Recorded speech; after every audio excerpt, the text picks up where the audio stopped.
তোমাকে দেওয়া হয়েছিল কন্ট্রোলারের মোসফেটগুলো লাগানোর জন্য। তো এটা নেগেটিভ সাইড অবশ্যই সুন্দর হয়েছে লাগানো। তো এখন পজিটিভ সাইডগুলো লাগিয়ে গোড়া পাশটা মিল করে তুমি ক্যাপাসিটরগুলো সুন্দর করে প্লাস মাইনাস দেখে লাগাবা, ছোটোটা ছোটোটার জায়গায়, বড়োটা বড়োটার জায়গায়, ঠিক আছে? তো এইভাবে আস্তে আস্তে কাজগুলো করতে থাকো।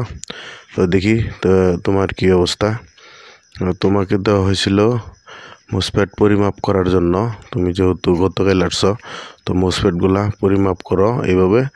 আর কন্ট্রোলের ভিতরে থেকে কিভাবে পরিমাপ করবা, খোলার পর কিভাবে পরিমাপ করবা, এগুলা তুমি আপাতত শিখতে থাকো। তো অবশ্যই উল্টা সোজাগুলা দেখে লাগাইও, যেহেতু এগুলা এনপিএন মোসফেট। দুই ধরনের মোসফেট হয়ে থাকে, একটা হলো পিএনপি আর একটা হচ্ছে এনপিএন।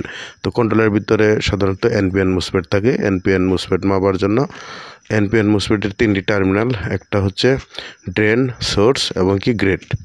সোর্সে ধরে ড্রেনের ভিতরে দুইয়ের আশেপাশে মাপ থাকলে বুঝতে হবে মোসফেটগুলো সঠিক রয়েছে। তো আসলে কাজগুলো করার সময় অবশ্যই ভালোভাবে কেয়ারফুল হয়ে কাজ করতে থাকো। তো তুমি কি অবস্থা, তোমার কি দেখি। তো যাক, তুমি বসো, তোমার উঠতে হবে না। তোমাকে দেওয়া হয়েছিল টাটাই কন্ট্রোলারের এই কাজ করার পর এটা বক্সের ভিতরে উঠানো এবং কি লাগানো। কারণ ঠিক করার পর এটা উঠানো লাগানো কিন্তু তোমার গুরুত্বপূর্ণ রয়েছে। এটা সুন্দর করে উঠায় লাগায় নেগেটিভ থেকে বডিতে দেখবা শর্ট আছে কিনা। তো কয়বার লাগাইছো? আচ্ছা ঠিক আছে, তুমি আপাতত আরও 2-1বার লাগাই দিয়ে থাকো।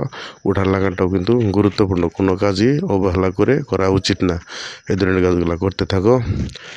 পাশাপাশি আপনাকে কিন্তু দেওয়া হয়েছিল মোটরের এটা বান্ডিল করেছেন, যেহেতু মিশুক মোটরের বান্ডিল করেছেন। পাশাপাশি মোটরের ভিতরে যে ফাইবারগুলো, এগুলা বাস করে টাটাই মোটর প্রস্তুত করার জন্য দেওয়া ছিল। তো এখানে কিন্তু আসলে কয়েলের যে স্লটগুলো রয়েছে, এগুলা অনেক টাইট করে বাঁধিতে হবে। পাশাপাশি এই কয়েলগুলা যেন ইনসুলেটিং না হয় সেদিকে লক্ষ্য রেখে খুব সুন্দর করে বাঁধতে হবে। তো এটা যেহেতু মিশুক 7টা করে পাক সংখ্যা দিতে বলা হয়েছিল, তো মোটামুটি সুন্দরই হয়েছে। তো এই জায়গাত কিন্তু একটু সমস্যা রয়েছে, মোটা চিকন এরকম যেন না হয়, দেখতে যে অনেকটাই স্মার্ট দেখা যায়, ঠিক আছে? তাহলে অনেকটাই সুন্দর হবে। আর এগুলা ফাইবারগুলা যখন বাস দিবেন তো অবশ্যই বড় যেন না হয়, একদম সেম সেম থাকবো, ঠিক আছে? সুন্দর করে স্কেল দিয়ে দাগ দিয়ে সুন্দর করে বাস দিতে হবে।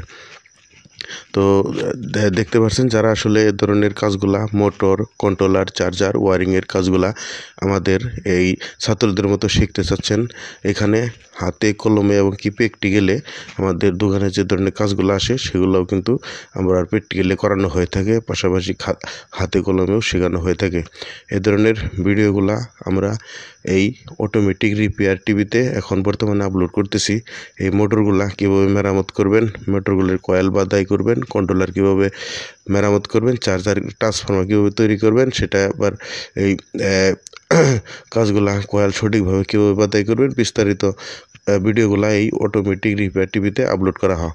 এটা আমাদের নতুন চ্যানেল। আমাদের আগে আরেকটি চ্যানেল ছিল অটোমেটিক টিভি, সেই ভিডিওতে কিন্তু এই ধরনের ফাইবারগুলা মোটরের ভিতরে কীভাবে ঢুকাইতে হবে, কীভাবে বাস দিতে হবে, এগুলো কিন্তু আমরা দেখিয়ে আসছি দীর্ঘদিন যাবৎ। যারা আসলে সরাসরি কাজগুলো শিখে এলাকাতে গিয়ে একটা দোকান দেওয়ার চিন্তা ভাবনা রয়েছে, তারাই আমাদের স্ক্রিনে দেওয়া উপরে নাম্বারে যোগাযোগ করবেন। এই ধরনের সঠিক কাজগুলো শেখার জন্য অবশ্যই আপনার সঠিক জায়গায় আসতে হবে। তো আপনি এখানে সুন্দর করে এগুলা ফাইবারগুলো পরাইতে থাকেন, তারপর তার দিয়ে আপনার দিলাম ফাইবারগুলো পরাইতে থাকেন, তারপর আপনি তার পেছানো শুরু করবেন টাটাই কন্ট্রোলারটার। তো দেখতে পাচ্ছেন এখানে বেশ কয়েকটি ভাই কিন্তু প্রশিক্ষণ নিচ্ছে। যারা আসলে এইভাবে কাজগুলো আপনারা শিখতে আগ্রহী রয়েছেন, তারা উপরে দেওয়া নাম্বারে যোগাযোগ করে আমাদের সাথে কথা বলে আপনি আসবেন। তাছাড়া এই ধরনের কাজগুলো খুব সহজে এখানে শিখে আপনার এলাকাতে গিয়ে দোকান দিয়ে কর্ম করে খেতে পারবেন। আজকের ভিডিওটি কেমন ছিল কমেন্টে জানাবেন, কী ধরনের ভিডিও চাও সেটা জানাবেন। ধন্যবাদ।